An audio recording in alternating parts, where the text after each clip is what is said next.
Hello, everybody. This is Azizah Nubia here with another session of Power of Four. I have again with me Miss Renee Konan, and today we are talking about something totally different from our last topic of spiritual money.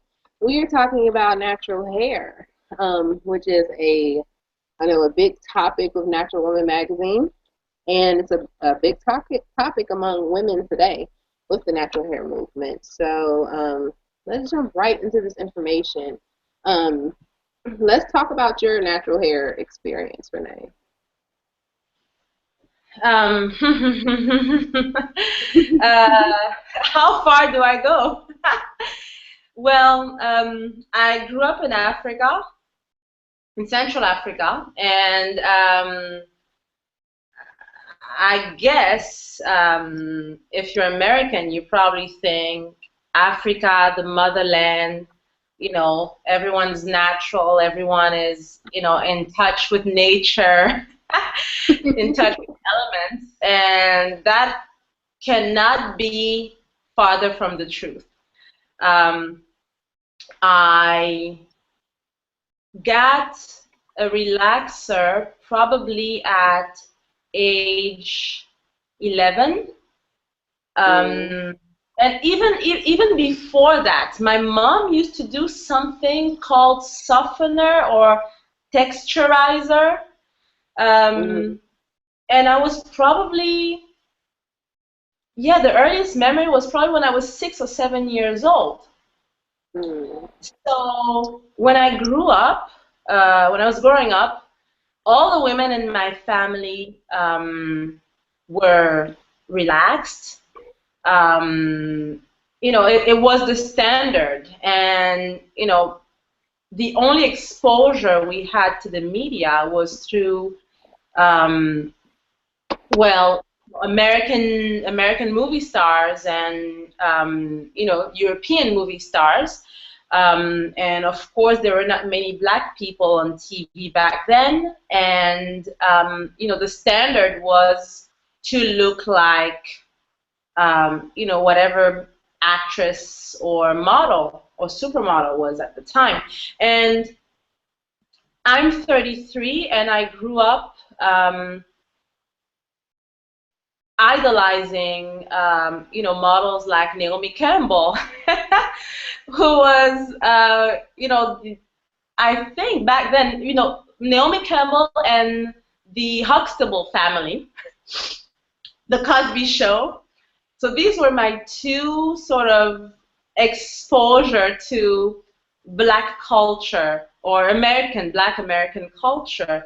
Um, because I was looking for references of beauty, of people who looked like me on TV. And there were not that many African movie stars, and there are still not that many African movie stars at this point that, where most people can relate to, or yeah, seek pointers on what is beauty.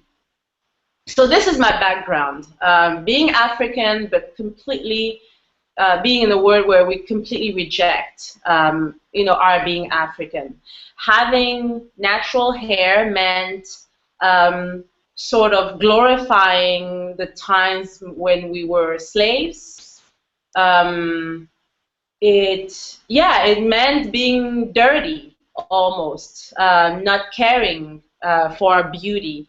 I I relaxed my hair. I wanted my hair to be straight. I did all of the treatments, all of the mistakes I guess that many people do, and it took me to get very sick to actually be diagnosed with cancer at age 22, to be forced to go back to, my core, I would say. I changed my lifestyle completely, and I was forced to do have my first big chop, which at the time I don't even think there was a name for it. It was just, some black girls cutting up their relaxed hair, but there was no, I don't remember, I don't even know if YouTube existed back then. So, yeah, that was my first big chop. So I started this holistic kind of living. I was lucky enough to, go back to Africa and, for the first time in my life, actually have an interest in, in what lifestyle we had traditionally in the villages. I went back to my great grandmother and the women, the older women, to just out of curiosity to see how they live their life, because they looked so great. Their skin was still amazing. Their hair was amazing. They wore braids. And whenever they removed their braids, they had this, big, voluminous, natural hair. And the trend was starting in the U.S. and back then I actually was living in the U.S. And yeah, that's when I started to become a natural, I guess, to go back to natural and spiritual kind of lifestyle.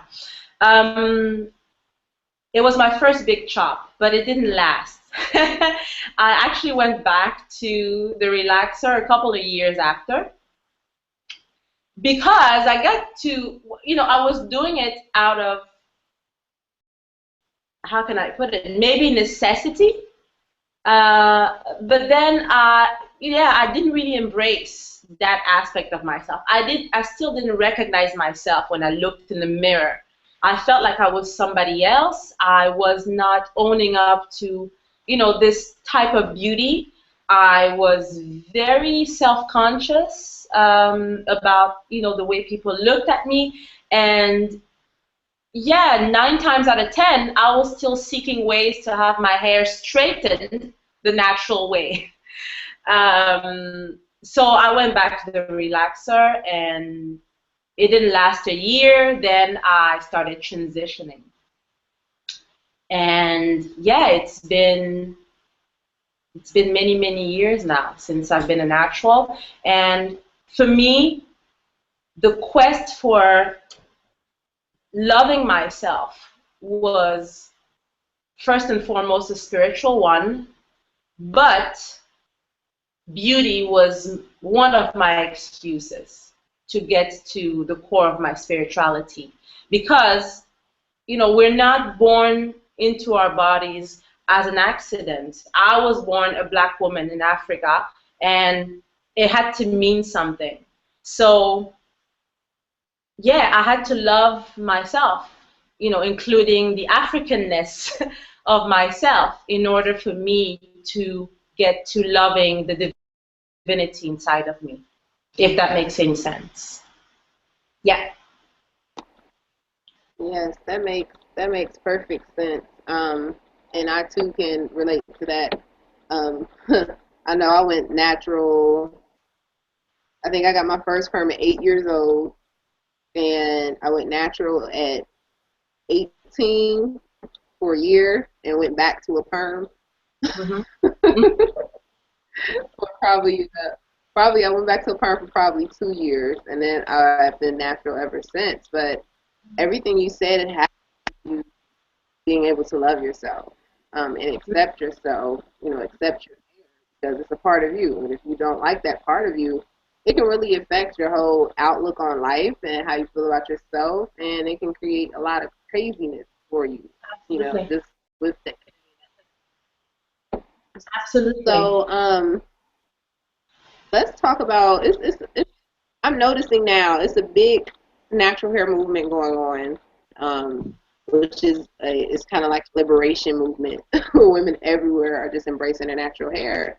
But I've been seeing a trend of women now feeling that because they're natural, they're better than everybody else.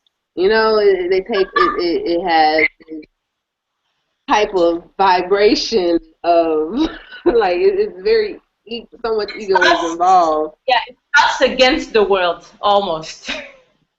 Yes, yes, yes, yes. And that's one of the things that is like, how do we, where did that come from?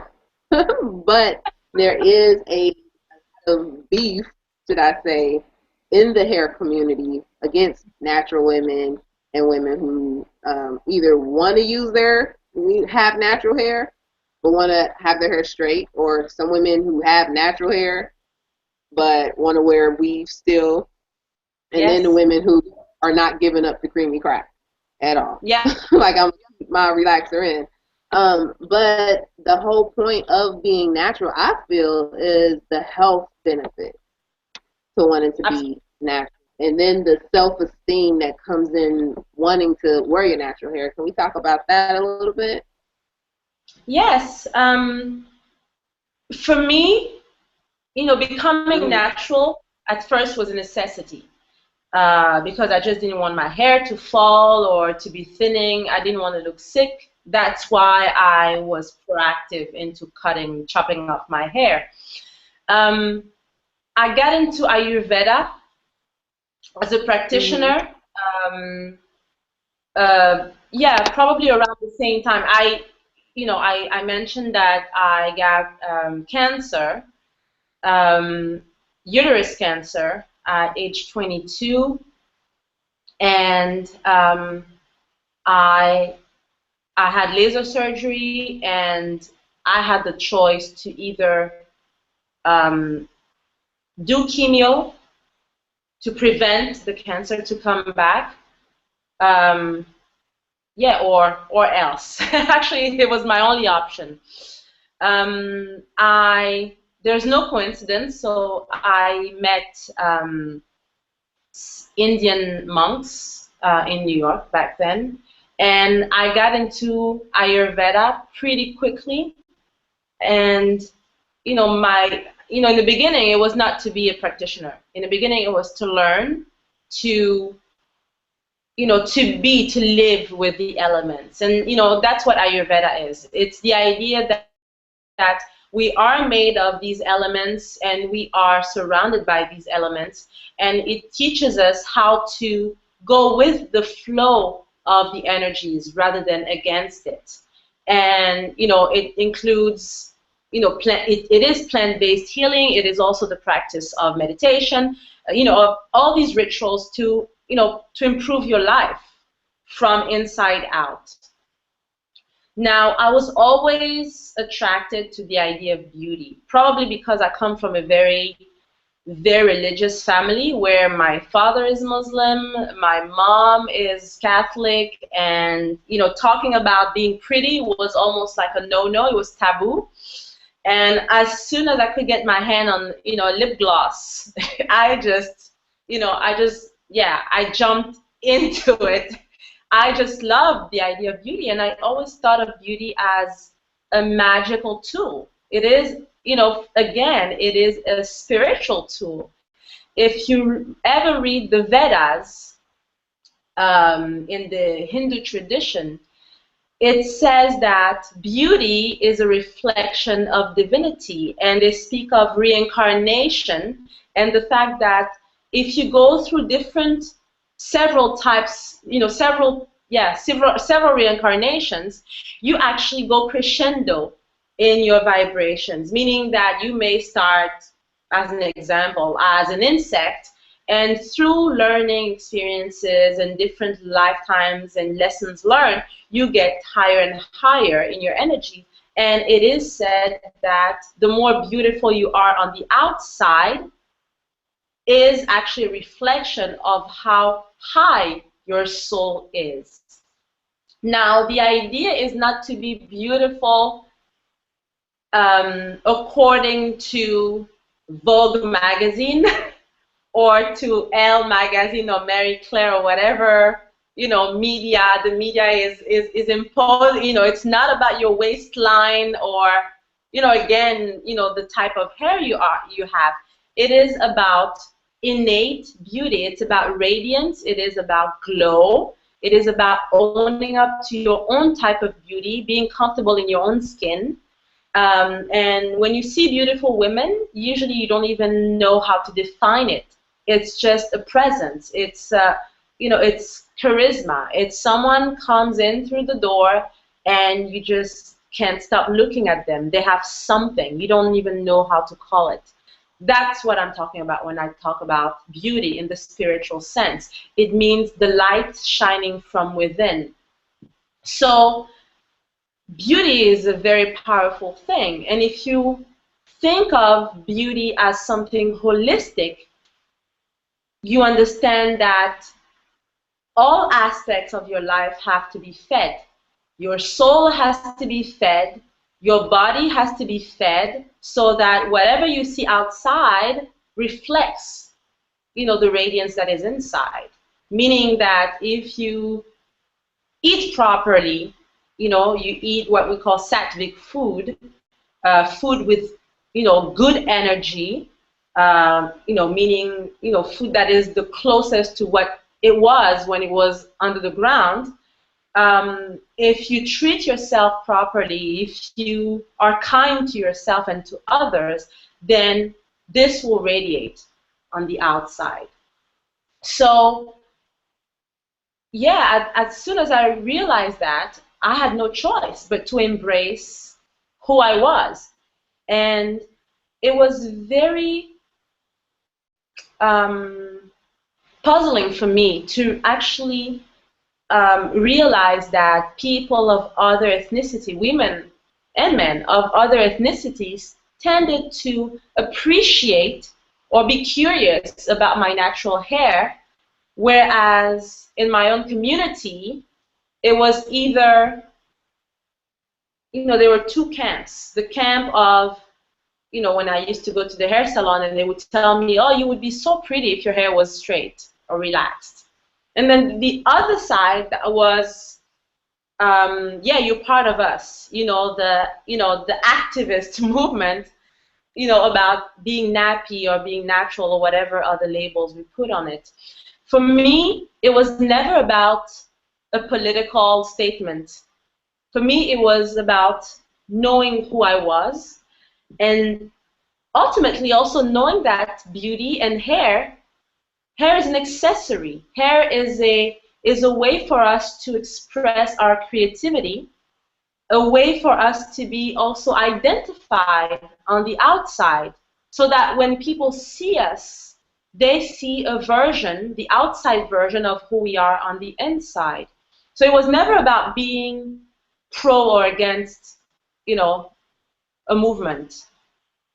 So it's very puzzling for me to feel that, black women would be who call themselves spiritual, because we are ultimately all spiritual, would impose judgment on the choice of other women. I think personally, it's exactly the right thing to do if you want people to turn their back on the whole concept.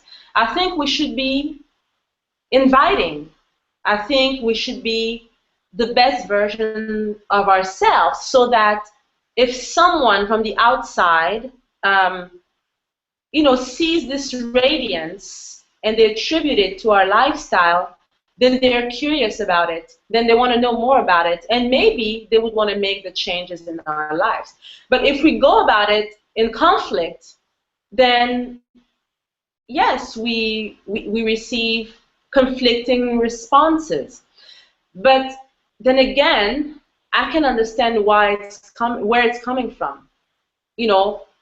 Us black women have gone through so much pain, so much rejection, when it comes to the way we look, not feeling pretty. I mean, I grew up in Africa, but I was in a school where it was mostly white kids. So yes, I wanted to have the same hair as, the little French blonde girl who sat next to me in school. But that's just being a kid. That it's just being intrigued by what is exotic. I was unlucky to be in a family or in a community where I wasn't taught to appreciate who I was when I was this young.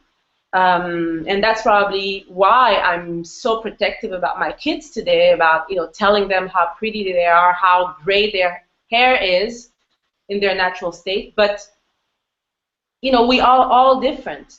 The goal is not to separate, to create camps or to separate ourselves from others. The goal for me is to be inclusive and to understand that ultimately we're born with free will. we all have the choice to decide what kind of hair we want and for whatever reason. And so long as it doesn't come from a place of self-hate, then yeah, I think it's all good. Now, of course, for health reasons, yes, going natural, I can't stress it enough, is the best. And the more you dive into this kind of lifestyle, the better you feel about yourself, the more assertive you'll feel about yourself. And even when you meet people who may express judgment or criticism, um, it almost doesn't touch you, and you get to a point where you understand where they're coming from. You know who you are. It doesn't change who you are. And you just, yeah, you take it with a smile. You appreciate the criticism or the comment, but you know where you stand. Wow, that was beautifully said. And that's so true. I feel that everybody has the free will to wear their hair as they please. It's just, if you want to do crazy stuff with your hair, just make sure it's natural. Because you mentioned you had cancer, uterus cancer. There is a lot of research today saying that that's one of the biggest reasons why women have so many types of cancers and issues with our reproductive issues.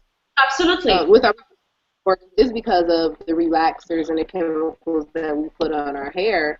And when you look at the spiritual, they say everything has a metaphysical cause. When women don't even like when you're getting a relaxer to make your hair straight because you don't like the way your hair looks, you're not liking yourself as a woman. And it makes so much sense for your organs to fail and not working. Definitely. No, it's all about this conflicting relationship we have with ourselves, with our sacred feminine. It is a total rejection of who we are. The goal is for us to be a blank canvas, to know that what we are is already beautiful. Now, of course, nature has blessed us with so many tools, remedies, and we're blessed even more today because we have access to, through internet, to cultures we would never even touch. So we have ways to enhance the beautiful canvases that we are and to nourish ourselves from within. And, so why not taking advantage of that? Why not, if you have the choice to look at yourself in the mirror and criticize every aspect of you and look at yourself and start to appreciate all of the detail, all of the things that people may even consider as flaws, and start to turn them into strength. It is just a shift of perspective, because you are the same. What you look, your reflection in the mirror is just the same. But as per the law of attraction, your reflection in the mirror will not smile at you unless you smile at it first. It just won't happen. So unless you start loving every flaw that you are, that you have, and you have the capacity to put even humor into it, so that the goddess within you comes out, then you'll never tap into that energy. You'll never ever tap in. Jennifer Lopez will come out with a new haircut, you will do it. Rihanna will come and chop her hair on whatever side, you will do it. You become a sheep to mass media, to mass programming.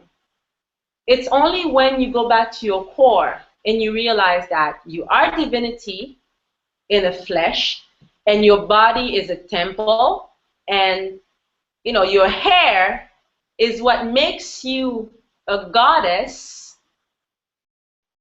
Then you start treating yourself as such. Then you start looking at yourself in the mirror and you say, okay, I'm a goddess, I'm worthy of abundance. Now what do I do that will suit the goddess that I am and not the sheep that I once was?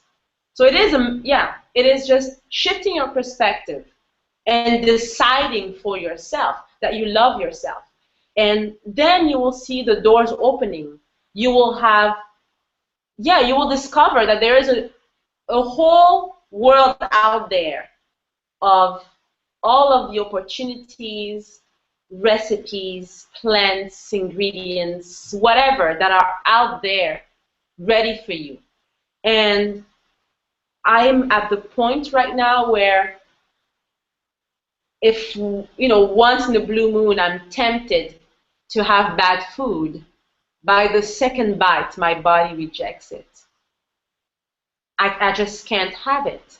My body will no longer allow a certain type of food inside of my body.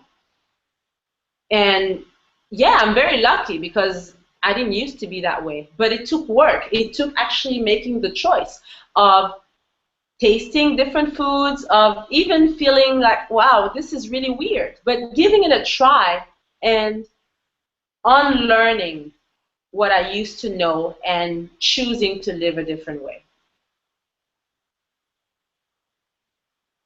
That's super powerful. That's super powerful. I always say what's felt on the inside reflects what's on the outside. That's my favorite thing. So let's Yeah. keep going. No, I was saying that, and it has been even proven that some kinds of foods are the direct cause. There's not even a correlation. There is a direct cause to the stress you're going to experience, the depression, the acne, and that's even the tip of the iceberg. That's without speaking of the cancers and all the other diseases. And if your hair is dull and flaky and you're experiencing breakage, it is just your body telling you that something is up on the inside. This is your body warning you that, okay, you may not be sick right now, but you need to change because you're on your way to being sick. So yeah, we shouldn't really see the way we look and the way our hair is as, yeah, it's genetics. That's what I hear that a lot. Yeah, it's genetics. My hair has always been thin, and I'm gonna put something for volume. And yeah, it's just it's treating the symptom and not the cause. It's putting a band-aid on the situation, whereas the scar is not really being healed. So yeah, you have to really start nourishing from the inside. Exactly. So let's talk about your ebook. It has a lot to do with beauty and natural hair. Tell us about this beautiful piece of work. Yeah, well, my ebook is a well, as a side note, I would have to say that as an energy healer, I have come to channel, um, to channel some beings, whether it's ascended masters or goddesses. And I have a very special relationship with the goddesses. Um, what I mean by goddesses, deities that you may have heard of from, mythology, world mythology, whether it's, Aphrodite from the Greek mythology, or Venus from the Roman mythology, or Lakshmi and, the Hindu goddesses. Again, these are energy beings. And for me, they exist, the way I experience them is that they're sacred feminine beings that are here to teach us how to be uplifted, how to be awakened, how to raise our frequencies once again. The difference with the goddesses is that they tap into a specific energy that is the woman, which is the creation side of energy, whereas the sacred masculine is the consciousness. So as women, we are birth. I don't know if actually it's a word in English. Birthing. We give birth. We create. That's why we are more in tune with our intuition. So basically, this book came as a collaboration. The idea actually was given to me, and I just surrendered to the creation of it.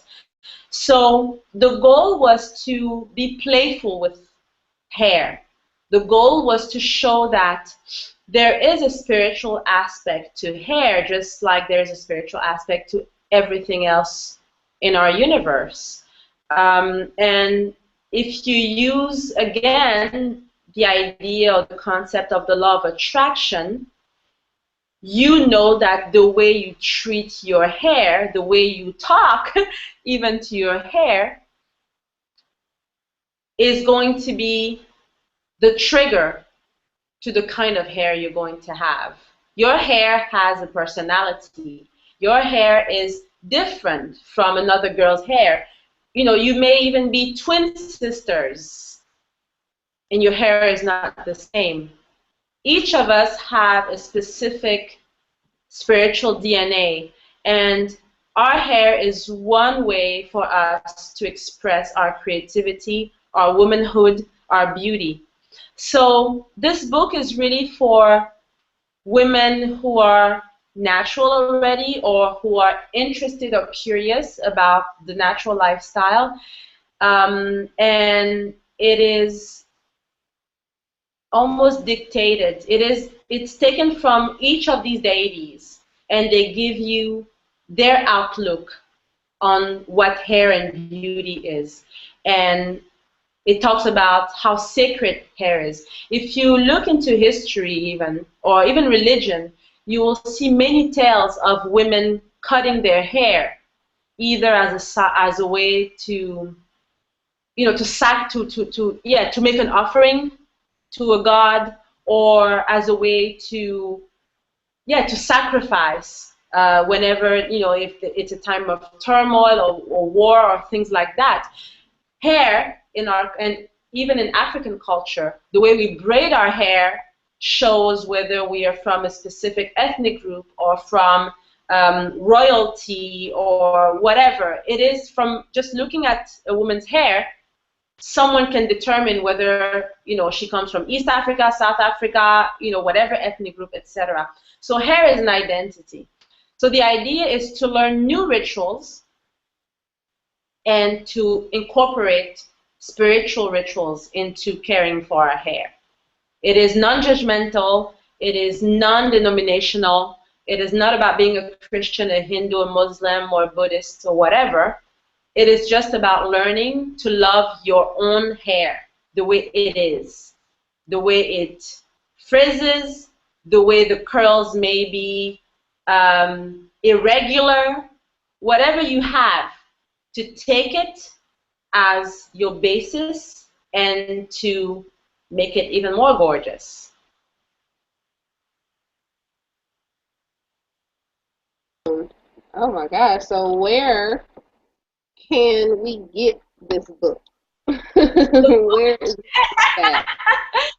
The book is available from my website. Okay. So it is actually under, yes, it is. If you go to my website, www.cosmeticshreyas.com, you see a section which is marked book, and yes, it's in there. It's an ebook. It goes for, I believe, $4.99, and it's instant download. Instant download. Awesome, awesome. Wow, that's so inexpensive for information that just, again, helps you to accept yourself and love yourself, because once you get, like, peel those layers and really tap into your divine self, like, the world is your oyster. Yeah, definitely. For me, it's very simple. Until you love yourself, you don't live. You start living the minute you start loving yourself and owning up to who you are and why you're here for. Before that, you're just in a coma, as far as I'm concerned. You live a substitute life. You just go by like a zombie. Once you start loving yourself and really appreciate every layers that you are, you'll want to even know more. You'll be curious about what you can do, how far you can go, and how magnificent you can be. Mm, you preaching again. Oh my goodness. Like, we talk, I leave the conversation on this like big high, like where I'm just like, oh my gosh, my juices are flowing. And it's just so much great energy. Oh Thank you. goodness, yeah, that's true. That is so true. Well, I guess that is the end of our session. Again, we have all the websites to Renee's ebook. What's the name of the ebook? I don't even think we said the name of it. Oh, the ebook is 10 Steps to Care for Your Hair Like a Goddess. 10 steps to care for your hair like a goddess. And can this book, can children read this book or teenagers? What's the age range? Well, anyone who can read can read this book, and I would say even for teenagers, absolutely. I have a little sister who's 17 years old, and she was my first, critic. She was the first one to read it, and yes, I actually urge mothers of teenagers to share this book with their daughters because. Um, it's unfortunate that many of us have to sort of get to this kind of understanding through trials and errors. Um, Mhm. when, yes, you can have this kind of information from a very young age and at an age that is, critical for self-development, at an age where Yeah. you're, gullible and vulnerable and, sensitive to what people tell you. So yes, absolutely. This would be amazing for teenagers to have access to. Yes, and it is so awesome that we can get them to. I always say my goal is to not let my daughter be unhappy with her hair like I was as a little girl. Absolutely. Well, this And is it's my pretty. struggle right now. I have to say, it's as a side note. A few days ago, my daughter came again. She's in elementary school, and yeah, she came and she told me about how one of her friends had the most luscious blonde hair, and how she liked the fact that when they went to the swimming pool, this girl's hair was just, flat on her head. And a couple of years ago, I would have probably been very diplomatic about it, and I would have told my daughter, and actually I think I did. I told her, well, everyone is beautiful in their own skin. She's beautiful, you're beautiful too. And many parents will tell me today that it's very bad parenting, but what I did tell my daughter a couple of days ago was that her daughter's hair was ugly. And nappy, kinky hair had more character than any other kind of hair. Um, of course, it's not true, but I feel like it's an age where, it's, I played the diplomatic card, and I could just see my daughter feeling like, yeah, every kind of hair is pretty, but I like hers better. And it just annoyed the heck out of me. So I told her, your hair and your sister's hair, yeah, it's the best hair in the universe. Black girls have the best hair, and all other kind of girls, other ethnicities, want to have hair like ours. So it's better to actually go to the pool, come out, and have a big afro than to have hair stick, on your head.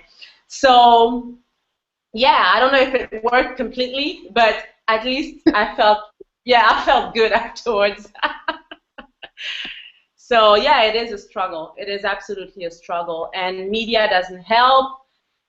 You look at the magazines, and L'Oreal and all these things. And my daughters are 4 and 5 years old, and I didn't know that at 4 and 5 years old I would have had these kind of conversations with them, but I do have these conversations with them.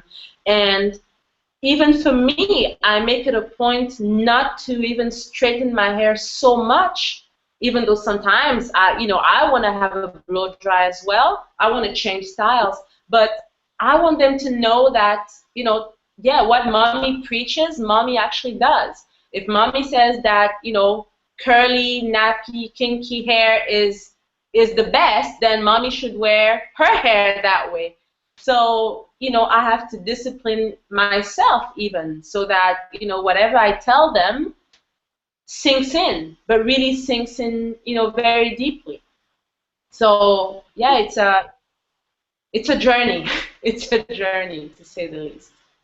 It is, and I think, well, not think, I know we will get to a place where it doesn't even matter how your hair looks. It shouldn't matter now, but it would be such a mass cultural, um, you know, perception of, your hair is what makes you. And, your hair has to be a certain way that, people can just love themselves Yeah. exactly the way they are.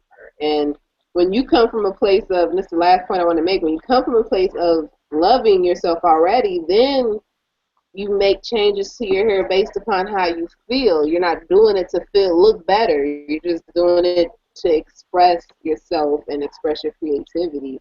But it all starts with you accepting yourself. Because a lot of people feel like once you go natural, you have to stay natural. That is, you can't venture off and want to wear it straight one day or want to dye it blonde. It all comes from, where is that place coming from? Where are you doing it? So Yeah, exactly. Yeah, absolutely. Yeah. No, it is a transition, and actually, more and more people are going towards that, towards a place of non-judgment and acceptance of, diversity in every aspect of it. So yeah, we're just in the midst of it. That's why we can't really see, beyond what's going on, but it is happening, and it is happening very fast. So I hope I just live long enough to witness it, to be in a place where, yeah, we can just be, just be. yes, yes. All right. Well, I think that just about wraps up our session. We had such a great conversation just about natural hair, and it seems like the basic point is just really accepting yourself, loving yourself. And when you can love and accept your natural hair, your life changes in so many ways. And I think that is like the activation of your spiritual journey. Absolutely. For Hmm. women. For women. All right. So that ends another session of Power of Four. I thank you so much, Renee, for taking time. I know what time is it now in Africa? Woo! It's actually a quarter past midnight. Wow. Yes. Yes, it's Yeah, my husband has been peeking off and on, wondering, okay, when are we going to bed? So, but it's for a good seven. cause. It's for a good cause. Yes. Thank you so much for being here, talking, and tell your husband I'm sorry I kept you away for so long.